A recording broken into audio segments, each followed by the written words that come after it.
So good morning guys. तो चलिए start करते हैं आज के यानी कि 18 जनवरी के इंपॉर्टेंट करंट अफेयर्स को। तो इस प्रश्न में आपसे पूछ रहे हैं अभी हाल ही में भारत और किस देश के बीच पहला नौसैनिक द्विपक्षीय अभ्यास जिसका नाम है अयुत्या, इसका आयोजन किया गया? तो आंसर होगा थाईलैंड। तो मिलिट्री एक्सरसाइज का नाम है अयुत्या, किन के बीच हुआ? भारत और थाईलैंड के बीच में। ये एक नौसैनिक अभ्यास है, नेवल एक्सरसाइज है। पहली बार इनके बीच में ये एक्सरसाइज हुआ। तो इंपॉर्टेंट प्रश्न हो गया। देखो, अयुत्या का मतलब होता है अपराजय। और अगर पूछोगे कि भारत की तरफ से इसमें किसने हिस्सा लिया, तो आईएनएस कुलिश नाम के जहाज ने इसमें हिस्सा। अब इस प्रश्न को बिल्कुल ध्यान से सुनना। अच्छा, अब ये तो आपका करंट अफेयर्स का पार्ट हो गया। अब जो मैं आपको कराऊंगा वो सबसे इंपॉर्टेंट पार्ट होगा, आपका रिवीजन वाला पार्ट। मैं आपको जनवरी 2023 से लेके जनवरी 2024 तक जितने भी इंपॉर्टेंट मिलिट्री एक्सरसाइज हमने पढ़े हैं वो सारे मैं आपको रिवाइज कराने वाला हूं। तो बिल्कुल ध्यान से देखना। लेकिन उससे पहले थाईलैंड के स्टैटिक देख लेते हैं। जैसे कि इसकी कैपिटल होती है बैंकॉक, करेंसी है बाहत, और अभी नए प्रधानमंत्री बने थे, श्वेता थावेसेन उनका नाम है। चलो अब रिवीजन स्टार्ट करते हैं। आपको याद होगा ब्राइट स्टार एक्सरसाइज, इसका आयोजन हुआ था मिस्र में और इसमें पहली बार भारतीय वायुसेना ने हिस्सा लिया था। ऑस इंडेक्स एक्सरसाइज भारत और ऑस्ट्रेलिया के बीच में हुआ था, सिडनी में हुआ था।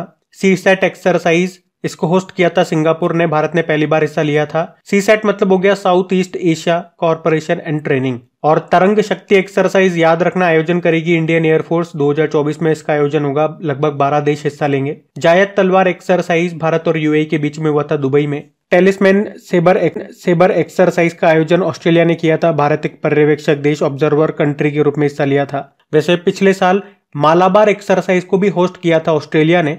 मालाबार एक्सरसाइज पता है ना, क्वाड देशों के बीच में होती है।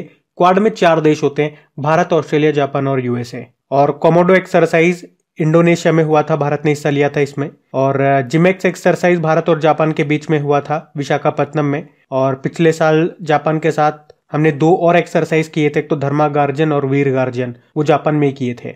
और सेल्वेक्स एक्सरसाइज भारत और यूएस के बीच में हुआ था, ये केरल के कोच्चि में। नोमैडिक एलिफेंट एक्सरसाइज भारत और मंगोलिया के बीच में हुआ था, ये मंगोलिया की कैपिटल उलानबतर में। और अल मोहद अल हिंदी एक्सरसाइज, ये भारत और सऊदी अरब के बीच में हुआ था, सऊदी अरब में। ये आ गया देखो एकता एक्सरसाइज, एकता और एक्यूवेरिन, ये हमने मालदीव के साथ में किए थे। समुद्र शक्ति एक्सरसाइज की बात करोगे, भारत और इंडोनेशिया के बीच में हुआ था, ये बाटम इंडोनेशिया में। अजय वॉरियर एक्सरसाइज हमने यूके के साथ में किया था, यूके में। हमने कोंकण एक्सरसाइज भी किया था अरब सागर में। कोप इंडिया एक्सरसाइज भारत और यूएस के बीच में हुआ था, पश्चिम बंगाल में। स्लाइनेक्स एक्सरसाइज भारत और श्रीलंका के बीच में हुआ था, ये कोलंबो में। बोल्ड कुरुक्षेत्र हमने किया था सिंगापुर के साथ, सिंगापुर के साथ अग्नि वॉरियर भी किया था और सिम्बेक्स एक्सरसाइज भी करते हैं। बोल्ड कुरुक्षेत्र हमने राजस्थान में किया था। बाकी फ्रिंजेक्स एक्सरसाइज भारत और फ्रांस के बीच में हुआ था, केरल के तिरुवनंतपुरम में। और एफ इंडेक्स एक्सरसाइज ये भारत और 25 अफ्रीकी देशों के बीच में हुआ था, पुणे के औंध सैन्य स्टेशन में। डस्टलिक एक्सरसाइज भारत और उज्बेकिस्तान के बीच में हुआ था, उत्तराखंड के पिथौरागढ़ में। और मिस्र के साथ पहली बार हमने साइक्लोन 1 नाम का एक्सरसाइज किया था, राजस्थान में। और युद्ध अभ्यास भारत और अमेरिका के बीच में हुआ था, ये अमेरिका के अलास्का में। FTX यानी कि फील्ड ट्रेनिंग एक्सरसाइज, ये रशिया के मॉस्को में हुआ था, भारत ने हिस्सा लिया था, इसलिए मैं आपको बताता हूँ। ये एक अभ्यास चक्रवात हुआ था, इंडियन नेवी ने आयोजन किया था, गोवा में हुआ था। संप्रीति एक्सरसाइज हुआ था भारत और बांग्लादेश के बीच में, मेघालय के उमरोई में। ASEX मतलब पहला आसियान संयुक्त सैन्य अभ्यास था, ये कहाँ पे हुआ था? इंडोनेशिया के नातुना द्वीप समूह में। और हरिमऊ शक्ति एक्सरसाइज भारत और मलेशिया के बीच में हुआ था, मेघालय के उमरोई में। मिलन एक्सरसाइज ये अभी फरवरी 2024 में होगा, इंडियन नेवी आयोजन करेगी विशाखापत्तनम में। एक काजिंद एक्सरसाइज हुआ था भारत और कजाकिस्तान के बीच में, कोटार कजाकिस्तान में। ये इंपॉर्टेंट है। अस्त्र शक्ति एक्सरसाइज, ये आंध्र प्रदेश में जो एयरफोर्स स्टेशन सूर्यलंका है वहां पे हुआ था। और इंपॉर्टेंट क्यों बोला? क्योंकि यहीं पे हमारी भारतीय वायुसेना ने समर एयर डिफेंस सिस्टम का सफल परीक्षण किया था। मित्र शक्ति एक्सरसाइज भारत और श्रीलंका के बीच में हुआ, पुणे के औंध सैन्य स्टेशन में। ऑस्ट्रा हिंद नाम की एक्सरसाइज भारत और ऑस्ट्रेलिया के बीच में हुआ था, पर्थ ऑस्ट्रेलिया में। और अभी लास्ट दिसंबर में हमने देखा था सूर्य किरण नाम का एक्सरसाइज हुआ था, नेपाल और भारत के बीच में, उत्तराखंड के पिथौरागढ़ में। तो यहां तक तो 2023 के इंपॉर्टेंट एक्सरसाइज है। कुछ 2-3 एक्सरसाइज और पड़े हैं अभी जनवरी 2024 में, वो भी देख लो। तो 2020 का हमारा जो पहला मिलिट्री एक्सरसाइज है वो है डेजर्ट साइक्लोन, भारत और यूएई के बीच में हुआ, ये राजस्थान के थार रेगिस्तान में। एक सहयोग काजिन हमने पढ़ा था, भारत और जापान के तट रक्षक बलों के बीच में हुआ था, ये कहाँ पे? चेन्नई में हुआ था। और आज हमने ये अयोध्या के बारे में पढ़ लिया। तो अगर आप में से कोई इस वीडियो को वेरी फर्स्ट टाइम देख रहे हैं तो आपको लगेगा कि क्लास तो हमारी डेली करंट अफेयर्स वाली है, लेकिन आप देखोगे यहाँ पे हमने टॉपिक वाइज करंट अफेयर्स को कवर कर लिया। और कौन सा टॉपिक हमने कवर कर लिया? मिलिट्री एक्सरसाइज का, जनवरी से जनवरी तक। और इसी तरह से हम चीजों का रिवीजन करते हुए चलते हैं। अगर पहली बार वीडियो को देख रहे हैं और अगर आप हमारे साथ इसी तरह से मेहनत करने के लिए तैयार हैं, तो मैं आपको कोई दिक्कत नहीं आने दूंगा, बशर्ते आपको कंटिन्यूटी बना करके रखना है। कोई भी क्लास आपको मिस नहीं करनी है। मिस हो जाती है तो बाद में जाकर के उसे कंप्लीट कर लो, और जब मैं चीजों का रिवीजन कर रहा हूं तो मेरे साथ साथ बोला करो। बस इतनी सी मेरी बात मान लो, कहीं दिक्कत नहीं आएगी आपको। बाकी इनकी प्रैक्टिस के लिए मैं आपको क्विज बना करके देता हूं, वो भी फ्री में। पीडीएफ आपको बना करके देता हूं आपकी क्रेक एग्जाम एप्लीकेशन में, जिसका लिंक नीचे डिस्क्रिप्शन बॉक्स में है। बस एक छोटी सी हेल्प जरूर करना, वीडियो अगर हेल्पफुल लगता है तो वीडियो को प्लीज लाइक जरूर करना, और इसे अपने दोस्तों के साथ में या स्टडी ग्रुप में शेयर जरूर करना, ताकि मुझे भी पता लगे कि हाँ आप लोग पसंद कर रहे हो। और आज के हमारे वीडियो का टारगेट रखते हैं 6000 लाइक्स का। देखते हैं कितने लोग पसंद करते हैं। अभी अगला प्रश्न देखते हैं। चलो फिर बताओ, अभी हाल ही में भारतीय सेना ने कौन सा end to end encrypted mobile ecosystem develop किया है? तो आंसर होगा संभव। तो अभी भारतीय सेना ने सैन्य संचार यानी कि सैन्य कम्युनिकेशन के लिए अपनी एक अलग संचार प्रणाली, एक अलग कम्युनिकेशन सिस्टम लॉन्च किया है। और ये प्रणाली, ये सिस्टम इतना सुरक्षित है कि ना तो कोई तीसरा बातों को सुन पाएगा, ना डेटा चुरा पाएगा। जिससे क्या होगा, सेना की पूरी बातचीत सुरक्षित रहेगी। और भारतीय सेना ने इस सिक्योर मिलिट्री मोबाइल सिस्टम का नाम रखा है संभव। ये 5G पे काम करेगा। इसे राष्ट्रीय शिक्षा और उद्योग उत्कृष्टता केंद्रों के सहयोग से तैयार किया गया है।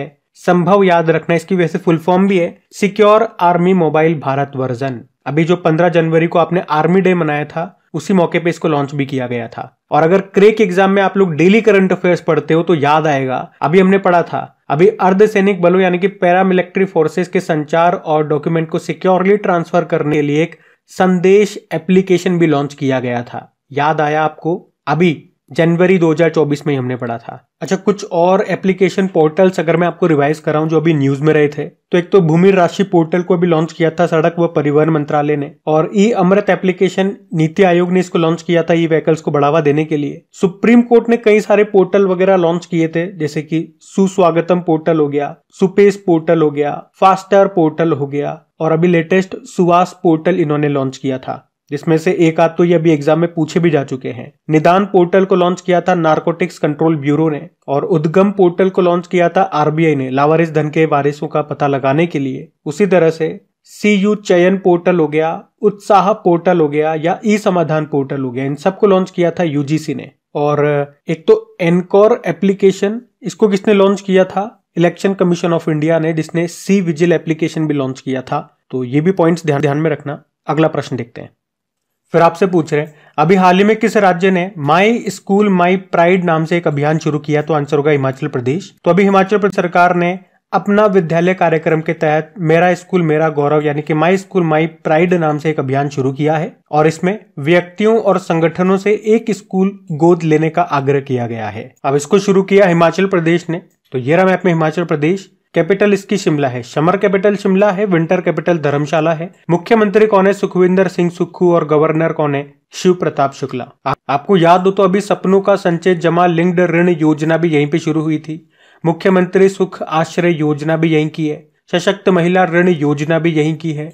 मुख्यमंत्री विद्यार्थी प्रोत्साहन योजना भी यहीं की है। और यहीं पे इंदिरा गांधी महिला सम्मान निधि योजना भी शुरू हुई थी, जिसमें महिलाओं को 1500 रुपए दिए जाते हैं हर महीने। यहाँ पे संजीवनी परियोजना भी शुरू हुई थी। और अगर पूछे कि हिमाचल प्रदेश ने किस वर्ष तक पहला ग्रीन प्रदेश बनने का लक्ष्य रखा, तो आंसर होगा 2025 तक। और स्वतंत्र भारत के जो पहले मतदाता थे ना, श्याम सरंग नेगी, उनका निधन हो गया, वो हिमाचल प्रदेश से ही थे। हिमाचल प्रदेश सरकार ने किसानों की मदद के लिए हिमकैड नाम से एक योजना भी शुरू की थी। ई कैबिनेट प्रणाली को लागू करने वाला पहला राज्य हिमाचल प्रदेश है। और हिमाचल प्रदेश देश का पहला LPG सक्षम और धूम्रपान मुक्त राज्य भी बना था। ड्रोन नीति को मंजूरी देने वाला पहला राज्य भी यही है। और दुनिया का सबसे ऊंचा मतदान केंद्र ताशी गंग यह हिमाचल प्रदेश में है। सिंगल यूज प्लास्टिक बाईबैक योजना यहाँ पे शुरू हुई थी। नारी को नमन योजना भी यहीं पे शुरू हुई थी। तो इन सब कारण से हिमाचल प्रदेश काफी न्यूज में था, ध्यान में रखना। अगला प्रश्न देखते हैं।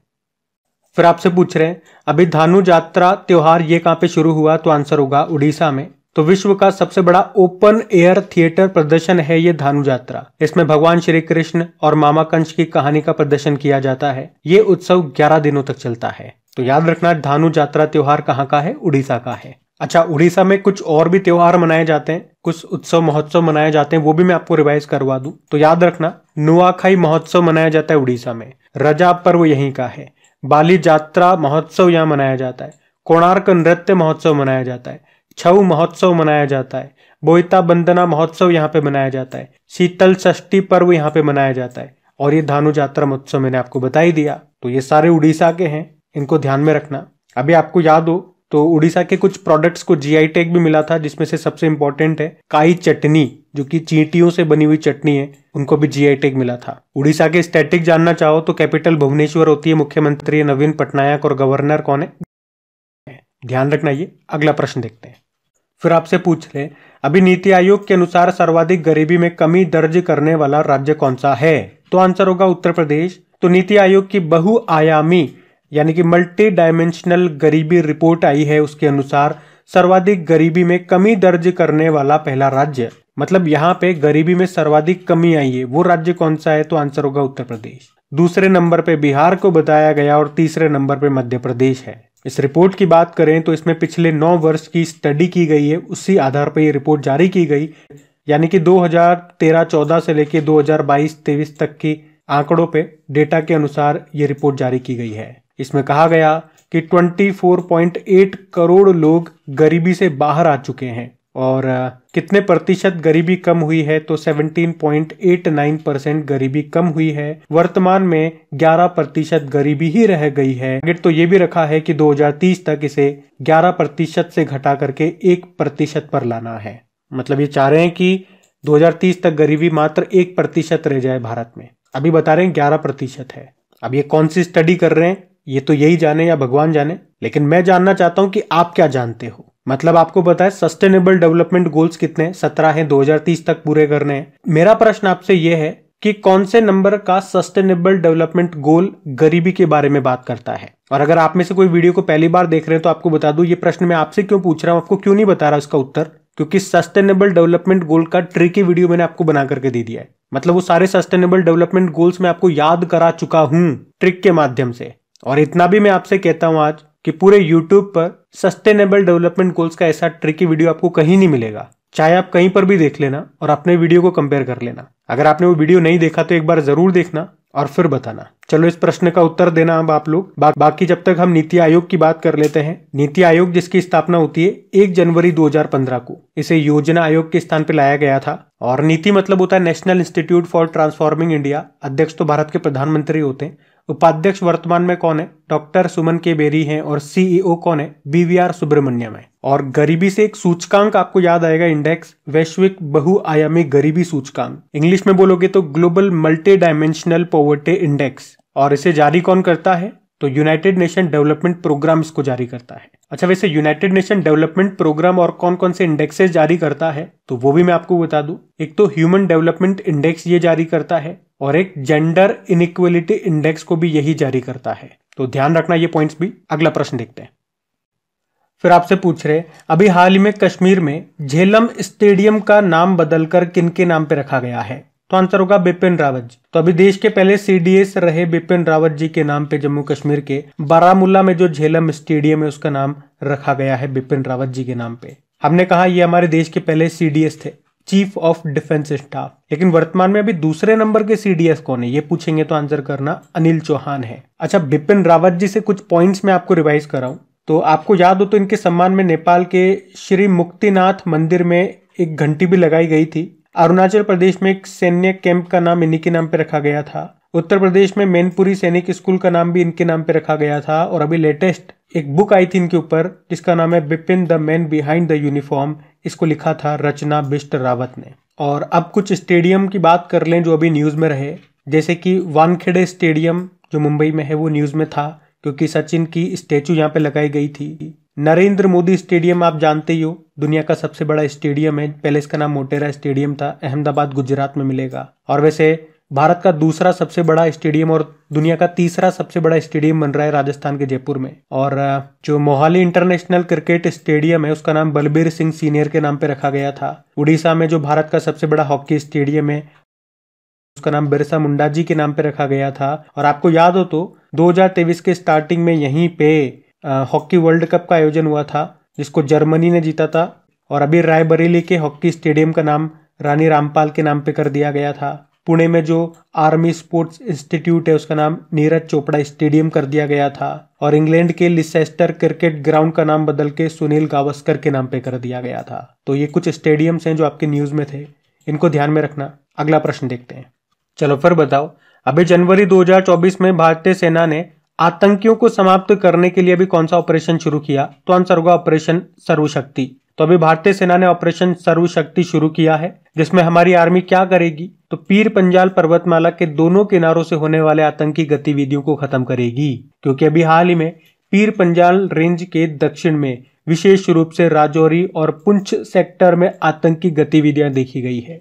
और ये ऑपरेशन सर्वशक्ति, इसका ऑपरेशन सर्प विनाश के तर्ज पर शुरू किया गया है, जिसे 2003 में शुरू किया गया था आतंकवादी गतिविधियों को खत्म करने के लिए। अच्छा, अब एक बार फिर से ध्यान देना, कुछ इंपॉर्टेंट ऑपरेशंस मैं आपको रिवाइज कराऊंगा जो आपके न्यूज में रहे थे। अभी वैसे एक आध दिन पहले मैंने आपको रिवाइज कराए भी थे, लेकिन कोई बात नहीं, एक बार फिर से रिवाइज कराता हूं। तो अगर आपको याद है तो मेरे साथ साथ बोलते हुए चलना। जैसे कि ऑपरेशन करुणा, चक्रवात प्रभावित म्यांमार की सहायता के लिए भारत ने शुरू किया था ऑपरेशन करुणा। एक ऑपरेशन गंगा याद होगा, यूक्रेन में फंसे हुए भारतीयों को वापस लाने के लिए चलाया था। उसी तरह से ऑपरेशन देवी शक्ति अफगानिस्तान में फंसे हुए भारतीयों को वापस लाने के लिए चलाया था। ऑपरेशन दोस्त तुर्की और सीरिया में भूकंप आए थे, उसमें मदद के लिए हमने चलाया था। ऑपरेशन कावेरी युद्धग्रस्त सूडान में अपने नागरिकों को निकालने के लिए चलाया था। ऑपरेशन मेघदूत 1984 में सियाचिन में विजय पाने के लिए चलाया था। Operation all out Jammu Kashmir में आतंकवादियों को मारने के लिए चलाया था। ऑपरेशन पोलो हैदराबाद को भारत में मिलाने के लिए चलाया था 1948 में। ऑपरेशन ध्वस्त, ये नेशनल इन्वेस्टिगेशन एजेंसी ने देश भर में आतंकवादियों,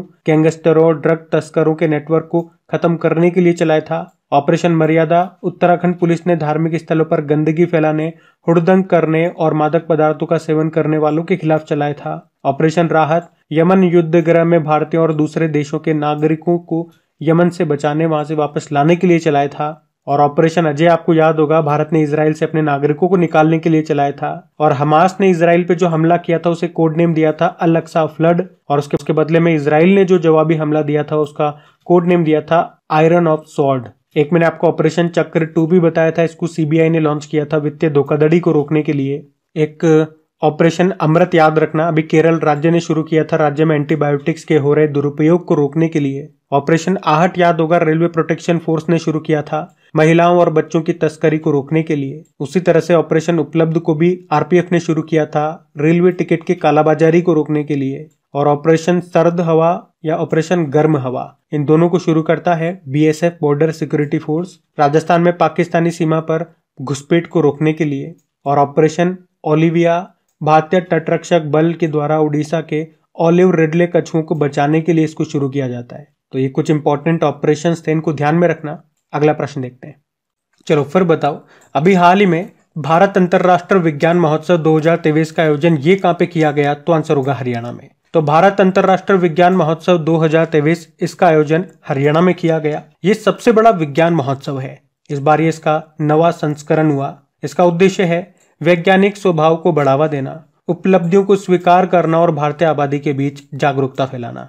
इसकी थीम भी रही अमृत काल में विज्ञान और प्रौद्योगिकी सार्वजनिक आउटरीच। इसमें 22 देशों ने हिस्सा लिया था। और विज्ञान से आपको 2 दिन याद आएंगे। एक तो नेशनल साइंस डे यानी कि राष्ट्रीय विज्ञान दिवस होता है 28 फरवरी को, और विश्व विज्ञान दिवस ये 10 नवंबर को होता है। और हरियाणा में आपको याद होगा एक अंतर्राष्ट्रीय गीता महोत्सव का आयोजन भी होता है हरियाणा के कुरुक्षेत्र में। और एक सूरज कुंड मेले का आयोजन कहाँ पे होता है? ये भी हरियाणा में होता है, ये भी याद रखना। अगला प्रश्न देखते हैं।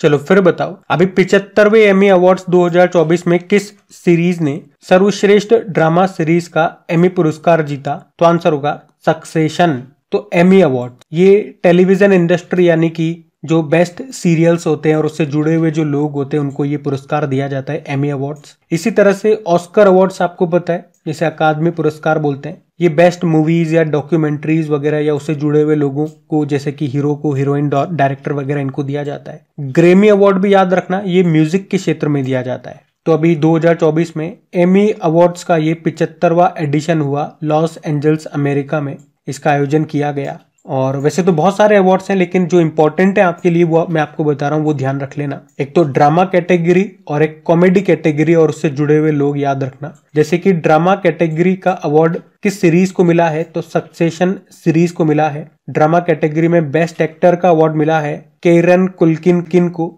सक्सेशन के लिए, और बेस्ट एक्ट्रेस रही है सारा स्नूक, सक्सेशन के लिए ही इनको मिला है। वहीं कॉमेडी सीरीज में द बियर नाम की सीरीज को मिला यह अवार्ड, और कॉमेडी में ही बेस्ट एक्टर का अवार्ड मिला है जेरेमी एलन वाइट को द बियर के लिए, और बेस्ट एक्ट्रेस रही है क्विंटा ब्रुनसन एबॉट एलिमेंट्री के लिए। पहली बार ये एमी अवार्ड दिए गए थे 1949 में। और मैं आपको याद दिला दूं, अभी कुछ दिन पहले ही आपने पढ़ा होगा 81 नंबर का गोल्डन ग्लोब अवार्ड, उसमें टीवी कैटेगरी में बेस्ट ड्रामा सीरीज का अवार्ड इसे ही मिला था, सक्सेशन को। तो ये सक्सेशन नाम ध्यान रखना। अगला प्रश्न देखते हैं। अगला प्रश्न क्या है, अभी हाल ही में किसने निपाह वायरस के टीके का पहला मानव परीक्षण किया, तो आंसर होगा ऑक्सफोर्ड यूनिवर्सिटी। तो अभी ऑक्सफोर्ड यूनिवर्सिटी के वैज्ञानिकों ने निपाह वायरस वैक्सीन के लिए पहला मानव वैक्सीन परीक्षण किया है। ये परीक्षण 18 से लेकर 55 वर्ष आयु के 51 व्यक्तियों पर किया गया। वैक्सीन का नाम है CHADOX1 निपाह बी, जहां पे ये OX का मतलब तो हो गया ऑक्सफोर्ड यूनिवर्सिटी, बाकी वैक्सीन का नाम ये पूरा है। अच्छा, निपाह वायरस की बात करें, ये किससे फैलता है? ये फ्रूट बैट यानी कि फल वाली चमगादड़ों से ये फैलता है। और इस वायरस का नाम निपाह क्यों रखा गया? क्योंकि पहली बार ये मलेशिया के निपाह शहर में फैला था, तो उसी के नाम पे इसका नाम रख दिया गया। भारत में ये पहली बार किस राज्य में देखा गया था? तो केरल में। आपको याद हो तो अभी मलेरिया की पहली वैक्सीन को अभी WHO ने मंजूरी दी थी, उसका नाम क्या है? मॉस्क्यूरिक्स उसका नाम है। और बताओ एलिसा टेस्ट ये किस रोग के लिए है? ये एड्स के लिए है। एक्वायर्ड इम्यूनो डेफिशिएंसी सिंड्रोम इसकी फुल फॉर्म होती है। और एड्स डे आप 1 दिसंबर को मनाते ही हो। चलो ये बताओ, रेबीज का टीका सबसे पहले किसने खोजा था? लुई पास्चर ने। और रेबीज ये किस वायरस से होता है? रैबिडो वायरस से होता है। इसमें पानी से डर लगता है, जिसे हाइड्रोफोबिया कहते हैं। और भारत का पहला रेबीज मुक्त होने वाला राज्य आपको बताइए गोवा है। वहीं चेचक यानी कि स्मॉल पॉक्स टीके की खोज किसने की थी? और ये विश्व का पहला टीका था खोजा गया, तो आंसर होगा एडवर्ड जेनर ने। और अभी हमने पढ़ा था कि कोविड के एक वेरिएंट को WHO ने वेरिएंट ऑफ इंटरेस्ट घोषित किया था, उसका नाम है JN1। तो ये चीजें भी ध्यान में रखना। तो गाइज ये था आज का आपका करंट अफेयर्स का सेशन। उम्मीद करूंगा आपको अच्छा लगा होगा, और अच्छा लगा होगा तो इसे आप लोग लाइक करके दोस्तों के साथ में शेयर जरूर करेंगे। आज के इस वीडियो के लाइक का टारगेट को जरूर पूरा करें। और मैं इंपॉर्टेंट करंट अफेयर्स का आपका रिवीजन करवा रहा हूं, वो वीडियो अगर आप में से कोई नहीं देखते हैं तो वो जरूर देखें, बहुत ही इंपॉर्टेंट है आपके लिए, जिससे आप करंट अफेयर्स के इंपॉर्टेंट क्वेश्चंस का क्विक रिवीजन कर पाएंगे। अलग से फिर आपको टाइम देने की जरूरत नहीं है, वीडियो सेक्शन में जाकर के देख सकते हैं या प्लेलिस्ट में ही मिल जाएंगे आपको वीडियो। अभी कल के करंट अफेयर्स का क्विक रिवीजन करते हैं और फिर सेशन एंड करते हैं। तो पहला प्रश्न पूछा था, अभी FIFA men's player of the year 2023 का खिताब जीता लियोनेल मेसी ने, और वुमेन्स में जीता था एटना बोनमाती ने। ग्लोबल फायर पावर की जो मिलिट्री स्ट्रेंथ रैंकिंग 2024 आई, इसमें भारत कौन से स्थान पे है? चौथे स्थान पे है, पहले पे अमेरिका है। असम वैभव सम्मान किसे मिला? रंजन गोगोई को मिला। और ग्वाटेमाला के नए राष्ट्रपति बन गए बर्नार्डो एरेवलो। और किस भारतीय महिला को अभी दिसंबर 2023 महीने के लिए प्लेयर ऑफ द मंथ चुना गया? दीप्ति शर्मा को। और पुरुषों में जेम्स कमिंस को। फिर बताओ, भी नेशनल स्टार्टअप डे मनाया 16 जनवरी। यूनाइटेड अरब अमीरात ने किसे अंतर्राष्ट्रीय खेल व्यक्तित्व पुरस्कार 2023 से सम्मानित किया? जो फीफा के हेड है गियानी इन्फेनिटो। और अभी जो पहले बीच गेम्स 2024 हुए, उसमें पहले स्थान पर रहा मध्य प्रदेश। और मकर विलक्कू त्योहार ये मनाया गया केरल में। तो कल की वीडियो में आपसे पूछा था, भारत की पहली ऑनलाइन गेमिंग अकादमी ये कहां पे खोली जाएगी? तो आंसर होगा मध्य प्रदेश। आप सभी ने प्रश्न का बिल्कुल सही उत्तर दिया। अब ये रहा आज का आपका होमवर्क प्रश्न।